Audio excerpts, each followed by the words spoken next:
જય શ્રી કૃષ્ણ, જય સ્વામિનારાયણ, જય ગુરુમાન બહેનો. આજે D11 ઇમિટેશન જ્વેલરીમાં તમારા માટે ખૂબ જ સુંદર એવા બાજુ લઈને આવી ગયા છે. બેટરી સોનાની રેપ્લિકા રહેવાની છે અને 11 ડિઝાઇન રહેવાની છે. તો ડિઝાઇન તમને બતાવી દઉં, ડિઝાઇન તમે જોતા જજો અને સ્ક્રીનશોટ લેતા જજો. ટોટલ 11 ડિઝાઇન રહેવાની છે. અને હા, D9 ઇમિટેશન જ્વેલરી મહાદેવ ચોક વાળી બ્રાન્ચ હવે થઈ ગઈ છે D11 ઇમિટેશન જ્વેલરી. તો ડિઝાઇન બતાવી દઉં, તમે ડિઝાઇન જોઈ લો. આ એની પહેલી ડિઝાઇન છે, બીજી ડિઝાઇન છે, આ ત્રીજી, ચોથી, પાંચમી, છઠ્ઠી, 7,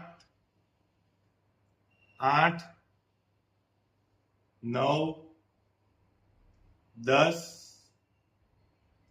11. જો બહેનો તમને ડિઝાઇન ગમતી હોય ને તો ફટાફટ D11 ઇમિટેશન જ્વેલરીની મુલાકાત લેજો. અમારો એડ્રેસ નીચે આપેલું છે, તેમાં અમારો WhatsApp નંબર નીચે આપેલો છે. તમે WhatsAppમાં પણ ઓર્ડર કરીને મંગાવી શકો છો અને ઇન્સ્ટાગ્રામમાં પણ તમે મેસેજ કરીને મંગાવી શકો છો. તો અમારા પેજને લાઈક, ફોલો, શેર અને સબસ્ક્રાઇબ કરવાનું ભૂલતા નહીં. મળે નવા વિડીયોમાં નવી પ્રોડક્ટ સાથે. જય શ્રી કૃષ્ણ, જય સ્વામિનારાયણ, જય ગુરુ મહારાજ.